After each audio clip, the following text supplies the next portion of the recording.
V D Satheesan മുഖ്യമന്ത്രിയാകാത്ത പക്ഷം LDF സമരമുഖങ്ങളിൽ നിരന്നാൽ മാത്രം മതി.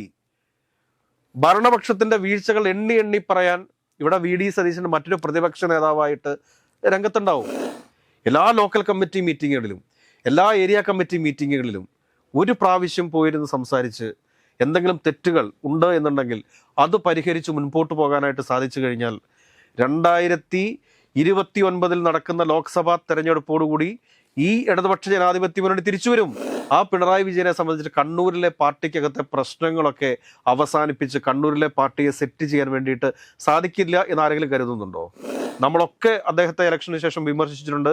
ഈ വിമർശനങ്ങളൊക്കെ ഒരു വലിയ രീതിയിലുള്ള മാറ്റത്തിന് കാരണമാകും. തെറ്റുകൾ തിരുത്തപ്പെടും. പിണറായി വിജയൻ ഒരു ഫിനിക്സ് പക്ഷിയെ പോലെ വീണ്ടും കേരളത്തിൽ തിരിച്ചു വരും. നമസ്കാരം. ഇടതുമുന്നണി അതിദയനീയമായ ഒരു പരാജയം ഏറ്റുവാങ്ങിയ തെരഞ്ഞെടുപ്പാണ് കഴിഞ്ഞു പോയത്. ഏറ്റവും കൂടുതൽ ക്രൂശിക്കപ്പെട്ട ഒരു പേരാണെന്ന് നമുക്കറിയാം.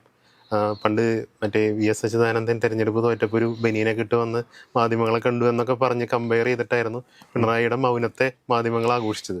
പക്ഷെ ഇന്ന് പിണറായി വിജയൻ സ്റ്റേറ്റ്മെന്റ് ഇറക്കിയിരിക്കുന്നു.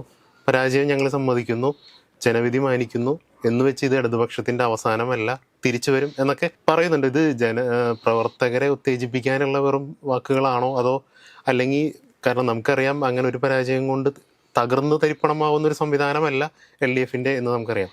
അപ്പോൾ ഇനി വരും കാലത്ത് ഒരു തിരിച്ചുവരവ്, കനത്ത ഒരു തിരിച്ചുവരവ് ഇടതുമുന്നണിയുടെ നമുക്ക് കാണാൻ പറ്റും. കഴിഞ്ഞ കുറേ ദിവസങ്ങളായിട്ട് ഇടതുപക്ഷ അണികളിൽ ഒരു ഭയങ്കര നിരാശയുണ്ടായിരുന്നു. ആ നിരാശ എന്ന് പറയുന്നത് പിണറായി വിജയൻ എന്ന് പറയുന്ന ക്യാപ്റ്റൻ്റെ എന്ന് തന്നെ പറയേണ്ടി വരും ഒരു നിശബ്ദതയായിരുന്നു. ആ നിശബ്ദത ഇന്ന് ഭേദിക്കപ്പെട്ടിരിക്കുകയാണ്. ഇന്ന് അദ്ദേഹം പറഞ്ഞിരിക്കുന്നത് എന്താണ്? തെറ്റുകൾ തിരുത്തും, തിരിച്ചു വരും. ഈ ഒരൊറ്റ വാക്കു മതി കാസർഗോഡ് മുതൽ തിരുവനന്തപുരം വരെയുള്ള ഇടതുപക്ഷ അനുകൂല പ്രവർത്തകരുടെ സിരകളിൽ രക്തം തിളയ്ക്കാൻ എന്ന് വേണം നമ്മൾ മനസ്സിലാക്കാനായിട്ട്. പിണറായി വിജയൻ മടുത്ത് ഇറങ്ങിപ്പോകുമോ എന്ന് ഭയപ്പെട്ടിരുന്നു പല ആളുകളും. പക്ഷേ ഇല്ല, മുന്നിൽ നിന്ന് നയിക്കാൻ പിണറായി വിജയൻ ഇവിടെ തന്നെ ഉണ്ടാകും എന്ന് തരുന്ന ഒരു മുന്നറിയിപ്പ് കൂടിയാണ് അദ്ദേഹത്തിൻ്റെ ഈ വാക്കുകൾ എന്ന് നമുക്ക് പറയേണ്ടതുണ്ട്. കാരണം അദ്ദേഹം പറഞ്ഞ എന്താണ്? തെറ്റുകൾ തിരുത്തും, തിരിച്ചു വരും. ഇനി ലോക്സഭാ തെരഞ്ഞെടുപ്പിന് 3 വർഷങ്ങൾ മാത്രമാണ് അവശേഷിക്കുന്നത്. നമ്മൾ ഓർക്കേണ്ട ഒരു കാര്യം എന്താണ് എന്ന് ചോദിച്ചു കഴിഞ്ഞാൽ 2001 99 സീറ്റുകൾ നേടി 62 സീറ്റോളം കോൺഗ്രസ് തന്നെ വിജയിച്ച് അധികാരത്തിൽ എത്തിയ ഒരു സർക്കാരുണ്ടായിരുന്നു. അന്നും ഇതുപോലെ തന്നെ ഒന്ന് ഭയന്നു പോയിരുന്നു ഇടതുപക്ഷ പ്രവർത്തകർ എന്നുള്ളതാണ് വാസ്തവം. അതിനുശേഷം 2004 നടന്ന ലോക്സഭാ തെരഞ്ഞെടുപ്പിൽ കേരളത്തിൻ്റെ ചരിത്രത്തിലാദ്യമായി 18 സീറ്റുകൾ വിജയിച്ചാണ് LDFന്റെ ഒരു വലിയ തിരിച്ചുവരവുണ്ടായത് എന്ന് നമ്മൾ മനസ്സിലാക്കേണ്ടതുണ്ട്. ആ ഒരു ചരിത്രം ഇവിടെ നിലനിൽക്കുമ്പോൾ മുന്നിൽ നിന്ന് നയിക്കാൻ പിണറായി വിജയൻ ഇറങ്ങിക്കഴിഞ്ഞാൽ ഒരു സംശയവും വേണ്ട, വരാൻ പോകുന്ന ലോക്സഭാ തെരഞ്ഞെടുപ്പിൽ 2029 നടക്കാൻ പോകുന്ന ലോക്സഭാ തെരഞ്ഞെടുപ്പിൽ ഒരു വലിയ തിരിച്ചുവരവായിരിക്കും ഇടതുപക്ഷ ജനാധിപത്യ മുന്നണി കേരളത്തിൽ ഉണ്ടാക്കാൻ പോകുന്നത് എന്ന കാര്യത്തിൽ ഒരു സംശയവും വേണ്ട എന്നുള്ളതാണ് വസ്തുത. ഒന്ന് ആലോചിച്ച് നോക്കിക്കേ. നമ്മൾ ജയശങ്കറിൻ്റെ വാക്ക് തന്നെ കടമെടുത്ത് പരിശോധിച്ചു കഴിഞ്ഞാൽ നമുക്ക് മനസ്സിലാക്കാൻ പറ്റുന്നൊരു കാര്യമുണ്ട്. അതെന്താണ്? 5 വർഷം കഴിഞ്ഞാൽ പിണറായി സർക്കാരായിരുന്നു ഇവിടെ ഏറ്റവും നല്ല സർക്കാർ, അല്ലെങ്കിൽ പിണറായി വിജയനായിരുന്നു കേരളത്തിലെ ഏറ്റവും നല്ല മുഖ്യമന്ത്രി എന്ന് ജനം പറയും എന്ന് അദ്ദേഹം പറഞ്ഞുവെങ്കിൽ ഞാൻ പറയുന്നു നമുക്ക് 5 വർഷമൊന്നും കഴിയേണ്ടി വരില്ല. ഒരു 6 മാസത്തിനുള്ളിൽ തന്നെ ഈ നാട്ടിലെ ജനങ്ങൾ പറഞ്ഞു തുടങ്ങും ഞങ്ങൾക്ക് തെറ്റുപറ്റിപ്പോയി എന്ന്. കാരണം മുഖ്യമന്ത്രിയെ തിരഞ്ഞെടുക്കാൻ വേണ്ടിയിട്ട് ഇപ്പോൾ കോൺഗ്രസിനകത്ത് നടക്കുന്നത് ഒരു സ്വാഭാവിക പ്രക്രിയയാണ്, ഒരു സ്വാഭാവികമായിട്ടുള്ളൊരു പ്രോസസ്സാണ്. പക്ഷേ അതിനെപ്പോലും അസഹിഷ്ണുതയോടുകൂടി കാണുന്ന കോൺഗ്രസ് പ്രവർത്തകർ, അവർ കോൺഗ്രസ് പ്രവർത്തകരാണോ എന്ന കാര്യത്തിൽ എനിക്ക് സംശയമുണ്ട്. ഞാൻ ഇതിനു മുമ്പും പറഞ്ഞിട്ടുണ്ട്, നിരോധിക്കപ്പെട്ട ചില സംഘടനകളിൽപ്പെട്ട ആളുകൾ ഈ കോൺഗ്രസ് പാർട്ടിക്കകത്ത് നുഴഞ്ഞു കയറിയിട്ടുണ്ടെന്ന്. അവരാണ് ഈ കോപ്രായങ്ങളൊക്കെ കാണിച്ചുകൊണ്ടിരിക്കുന്നത് എന്നുള്ളതാണ് വസ്തുത. എന്താണ് പറയുന്നത്? VD സതീശനെ മുഖ്യമന്ത്രിയാക്കിയില്ലെങ്കിൽ ഞങ്ങൾ തെരുവിലിറങ്ങും എന്ന് പറയാൻ വേണ്ടിയിട്ടുള്ളൊരു ആർജവം VD സതീശന്റെ പക്ഷത്ത് നിൽക്കുന്ന ആളുകൾ കാണിക്കുന്നുണ്ട് എന്നുണ്ടെങ്കിൽ എന്ത് ജനാധിപത്യ മര്യാദയാണ് ഇവിടെയുള്ളത്? കാരണം തെരഞ്ഞെടുക്കപ്പെട്ട MLA-മാർ മുഖ്യമന്ത്രിയെ തിരഞ്ഞെടുക്കട്ടെന്നേ അതിന് പോലും അവസരം നൽകുന്നില്ല. ഈ 2015-2016 കാലഘട്ടം എടുത്ത് പരിശോധിക്കുന്ന സമയത്ത് ഉമ്മൻചാണ്ടി സർക്കാരിൻ്റെ കാലഘട്ടമാണ്. ആ സർക്കാരിൻ്റെ കാലഘട്ടം എടുത്ത് പരിശോധിക്കുന്ന സമയത്ത് എന്തുകൊണ്ടാണ് ഉമ്മൻചാണ്ടി സർക്കാർ പരാജയപ്പെട്ടു പോയത് എന്ന് ചോദിച്ചു കഴിഞ്ഞാൽ അന്ന് ടി.എൻ. പ്രതാപൻ്റെയും വി.ഡി. സതീശൻ്റെയും നേതൃത്വത്തിലുള്ള ഹരിത MLA-മാർ എന്ന് പറയുന്ന ഒരു പറ്റം ആളുകൾ ഇവിടെ നടത്തിയിട്ടുള്ള വിമർശനങ്ങളാണ്. അന്ന് V.S. അച്യുതാനന്ദൻ എന്ന പ്രതിപക്ഷ നേതാവിനേക്കാൾ മുകളിൽ കയറി നിന്നുകൊണ്ടായിരുന്നു അന്നത്തെ ഉമ്മൻചാണ്ടി സർക്കാർ തീവട്ടിക്കൊള്ള നടത്തുകയാണ് എന്ന് പറഞ്ഞ ആളുടെ പേര് വി.ഡി. സതീശൻ എന്ന് തന്നെയാണ്. അപ്പോൾ അങ്ങനെയുള്ള വി.ഡി. സതീശൻ മുഖ്യമന്ത്രിയാകാതെ ഒരു മന്ത്രിസ്ഥാനവും ഏറ്റെടുക്കാതെ ആ മുന്നണിയുടെ ഭാഗമായിട്ട് അവിടെ തുടർന്നാൽ എന്ത് സംഭവിക്കുമെന്ന് സ്വാഭാവികമായിട്ട് നമുക്ക് ചിന്തിച്ചുകൂടെ? ഒരു ദിവസം പോലും കെ.സി. വേണുഗോപാലാണ് മുഖ്യമന്ത്രിയെങ്കിൽ അല്ലെങ്കിൽ രമേശ് ചെന്നിത്തലയാണ് മുഖ്യമന്ത്രിയെങ്കിൽ അവരെ വിമർശിക്കാത്ത ഒരു ദിവസം ഉണ്ടാകത്തില്ലെന്നേ. പിന്നെ LDF-ന്റെ പ്രതിപക്ഷ നേതാവിന് എന്തെങ്കിലും പണി ഉണ്ടാവുമോ? LDF-ന്റെ പ്രതിപക്ഷ നേതാവിന് പണി ഉണ്ടാവില്ല. വി.ഡി. സതീശൻ മുഖ്യമന്ത്രിയാകാത്ത പക്ഷം LDF സമരമുഖങ്ങളിൽ നിരന്നാൽ മാത്രം മതി. ഭരണപക്ഷത്തിന്റെ വീഴ്ചകൾ എണ്ണി എണ്ണി പറയാൻ ഇവിടെ വി.ഡി. സതീശൻ മറ്റൊരു പ്രതിപക്ഷ നേതാവായിട്ട് രംഗത്തുണ്ടാവും, ഒരു സംശയവും വേണ്ട. അതുകൊണ്ട് തന്നെ മനസ്സ് മടുത്തിരിക്കുന്ന അല്ലെങ്കിൽ ന്യൂനപക്ഷ വോട്ടുകളുടെ അല്ലെങ്കിൽ മുസ്ലിം വോട്ടുകളുടെ കൺസോളിഡേഷൻ കൊണ്ട് ഭരണത്തിൽ നിന്നും മാറ്റി നിർത്തപ്പെട്ട അല്ലെങ്കിൽ ചില തെറ്റുകൾ കൊണ്ട് എന്ന് തന്നെ പറയേണ്ടി വരും. അതിനെ നമുക്ക് മറക്കാനൊന്നും സാധിക്കത്തില്ല. തെറ്റുകൾ തിരുത്തും എന്നുള്ള ആ ഒരു വാക്കിന് തന്നെയാണ് ഇവിടെ ഏറ്റവും പ്രാധാന്യമുള്ളത്. അത് ഞാൻ പെട്ടെന്ന് ഇന്നത്തെ കേരളത്തിലെ എല്ലാ CPM പ്രവർത്തകർക്കും ഇടതുപക്ഷ ജനാധിപത്യ മുന്നണിയുടെ പ്രവർത്തകർക്കും ഏറെ ആവേശം നൽകുന്ന വാക്കുകളാണത്. കാരണം ഇനി ആര് എന്ന ഒരു വലിയ ചോദ്യത്തിന് ഉത്തരമായിരിക്കുന്നു കേരളത്തിൽ എന്ന് വേണം നമ്മൾ മനസ്സിലാക്കാനായിട്ട്. കേരളത്തിൻ്റെ പ്രതിപക്ഷ നേതാവായിട്ട് അല്ലെങ്കിൽ മുന്നിൽ നിന്ന് നയിക്കാൻ താൻ ഉണ്ടാകുമെന്ന ഒരു അറിയിപ്പാണത്. അതുകൂടാതെ തന്നെ കണ്ണൂരിലെ പ്രശ്നങ്ങൾ എന്ന് പറയുന്നത് ഈ പറയുന്ന പിണറായി വിജയൻ എല്ലാ ലോക്കൽ കമ്മിറ്റി മീറ്റിങ്ങുകളിലും പോയി ഇരുന്ന് പ്രവർത്തകരുമായിട്ട് ഒന്ന് സംവദിച്ചാൽ എന്ത് സംഭവിക്കും? കണ്ണൂരിലെ പാർട്ടി സെക്രട്ടറി ആയിട്ട് വന്ന ഒരു വ്യക്തിയാണ് പിണറായി വിജയൻ. കൂത്തുപറമ്പിൽ നിന്ന് ജയിച്ച് MLA ആകുന്ന സമയത്ത് അടികൊണ്ട് രക്തക്കറയുള്ള ഷർട്ടുമായി നിയമസഭയ്ക്കകത്ത് നിന്ന് പൊരുതിയ ഒരു ചെറുപ്പക്കാരനായിട്ടുള്ള ഒരു പിണറായി വിജയൻ ഉണ്ടായിരുന്നു. അവിടെ നിന്നും രൂപകൽപ്പന ചെയ്തെടുത്തിട്ടുള്ള, അവിടെ നിന്നും ഉരുത്തിരിഞ്ഞു വന്നിട്ടുള്ള ഒരു വ്യക്തിയല്ല പിണറായി വിജയൻ എന്ന് പറയുന്നത്.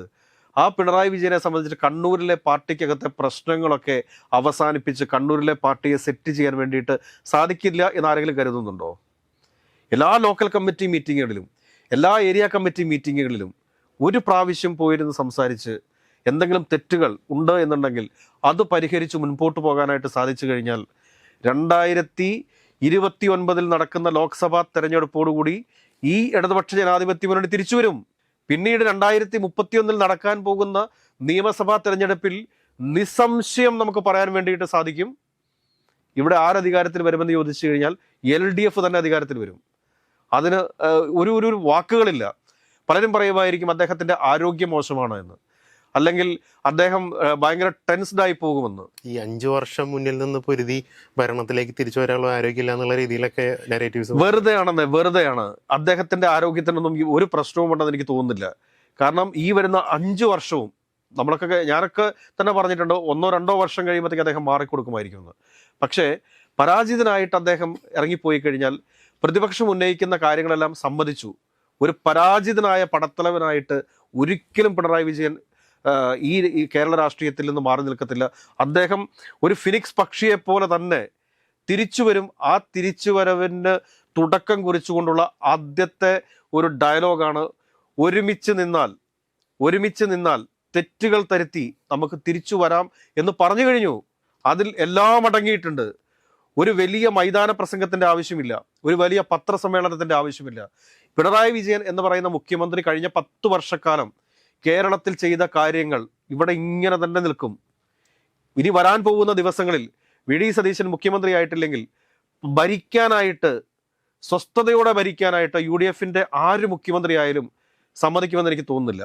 അതല്ലെങ്കിൽ പിന്നെ ഹൈക്കമാൻഡ് കർശനമായ ഒരു നിലപാട് സ്വീകരിക്കണം വി.ഡി. സതീശനെ പാർട്ടിയിൽ നിന്ന് പുറത്താക്കാൻ വേണ്ടിയിട്ട്. അങ്ങനെ എന്തെങ്കിലുമൊക്കെ എടുക്കേണ്ടി വരും. അപ്പോഴും സ്വസ്ഥമായിട്ട് ഭരിക്കാൻ വേണ്ടി പറ്റത്തില്ല. അപ്പോൾ ഞാൻ പറയുന്ന കാര്യം എന്താണെന്ന് ചോദിച്ചു കഴിഞ്ഞാൽ LDF-ന്റെ പ്രവർത്തകർക്ക് ഒരു തരത്തിലും വിഷമിക്കേണ്ടതായിട്ട് വരത്തില്ല, അല്ലെങ്കിൽ നിരാശരാകേണ്ടി വരത്തില്ല. ഒരു വലിയ തിരിച്ചുവരവിന്റെ യാത്ര ഇന്ന് തുടങ്ങുകയാണ് എന്ന് വേണം നമ്മൾ കരുതാനായിട്ട്. ഇന്ന് തുടങ്ങുകയാണ് എന്ന് എനിക്കൊക്കെ ഒരു സംശയം ഉണ്ടായിരുന്നു. കാരണം പിണറായി വിജയൻ ഏതെങ്കിലും തരത്തിൽ ഇങ്ങനെ ഒരു പിറകോട്ടൊരു കാലെടുത്ത് വെക്കുമോ എന്ന്. ഇല്ല, അത് പോരാളിയാണ്. കാരണം രക്തം പുരണ്ട ഷർട്ടുമായി നിയമസഭയ്ക്കകത്തേക്ക് വന്ന് ജ്വലിക്കുന്ന അല്ലെങ്കിൽ ആരെയും കോരിത്തിരിപ്പിക്കുന്ന പ്രസംഗം കാഴ്ചവെച്ചിട്ടുള്ള പിണറായി വിജയനിലെ പോരാളി ഇന്നും അതേപടി തന്നെ നിൽക്കുന്നു എന്നതിൻ്റെ തെളിവാണ് ഇന്ന് അദ്ദേഹത്തിൻ്റെ പ്രസ്താവന എന്ന കാര്യത്തിൽ ഒരു സംശയവുമില്ല. നമ്മളൊക്കെ അദ്ദേഹത്തെ ഇലക്ഷന് ശേഷം വിമർശിച്ചിട്ടുണ്ട്. ഈ വിമർശനങ്ങളൊക്കെ ഒരു വലിയ രീതിയിലുള്ള മാറ്റത്തിന് കാരണമാകും. തെറ്റുകൾ തിരുത്തപ്പെടും.